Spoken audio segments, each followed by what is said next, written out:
A theme that I bring up once in a while, the theme of being willing to be a star. And this is one of the biggest shifts that have happened for me and that have shifted my business and I think transformed my whole career in the last couple of years is that I realized that to have what I wanted, the scenario that I wanted, the kind of work that I wanted and opportunities I wanted, I was going to have to let myself, not just let myself, but push myself to become known, to be a star.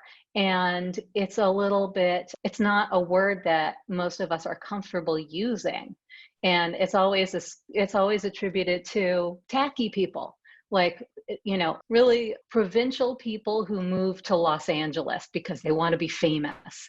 And it's always kind of a tacky, sad story, or they, have to buy a billboard to make themselves famous.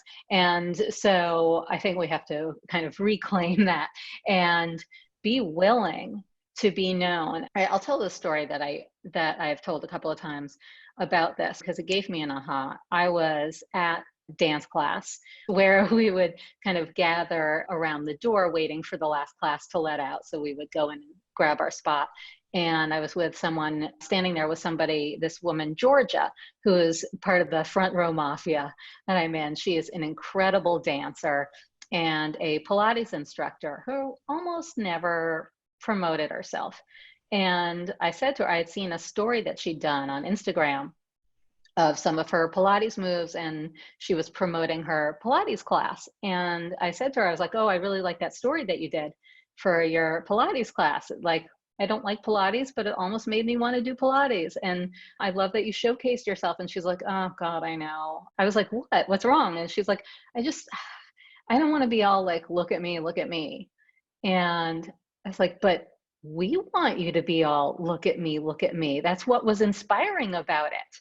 Like, I wanted to see you being willing to showcase yourself, to show off. And we both worship our teacher, Sibo.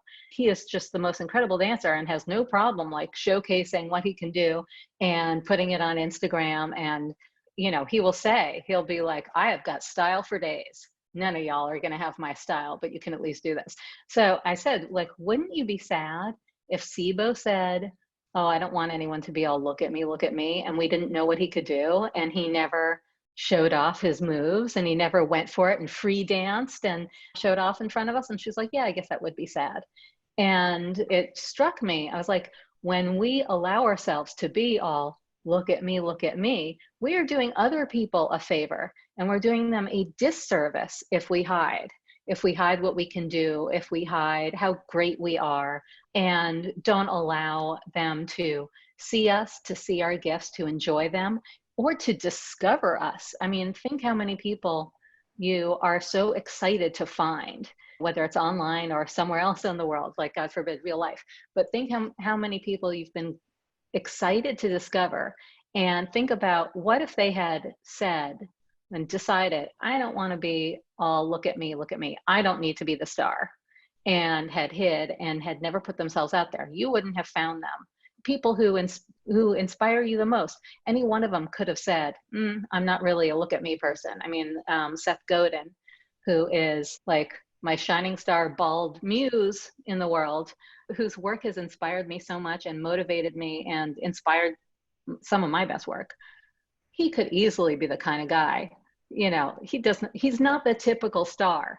He could easily have been the guy who said, I'm not really a public persona kind of person. I'm not made for the stage. I'm not made for the camera. Nobody wants to hear what I have to say. I'm an egghead. And then I wouldn't have gotten to discover him. And then a lot of the things that I have to say, you would never have heard because of that ripple effect, because he inspired a lot of what I've had to say. So, and that's all to say, there's no shame in deciding, I want to be a star. I want to be known. I want to be famous, and setting out to do that as an aim in itself. And you don't have to justify it. And you don't have to talk about it. You don't have to say like, hey, everybody, I'm here to be a star. But there is no shame in wanting that. It does a service to the world, to the people who will be so happy to discover you. And it opens up so many opportunities for you, and it allows you to shape the kind of work that you want to do. It is the kind of thing it allows you, say, to be paid to talk about yourself, which might not be your holy grail, but it is my holy grail. When Selena invited me to speak on this panel, I was like, okay, great, because I try to speak at as many events as I can as are offered to me. But then when she told me, oh, you don't have to prepare a presentation, I'm just going to interview you. Like, oh my God, hallelujah. Like, now I'm living my dream, because that is all I want in life. The no prep, no homework presentation where I am showcased off the cuff, having almost no prep. Oh my God, that's amazing. And that wouldn't have happened if I hadn't put myself out there and allowed myself to be in the spotlight and stepped up into it.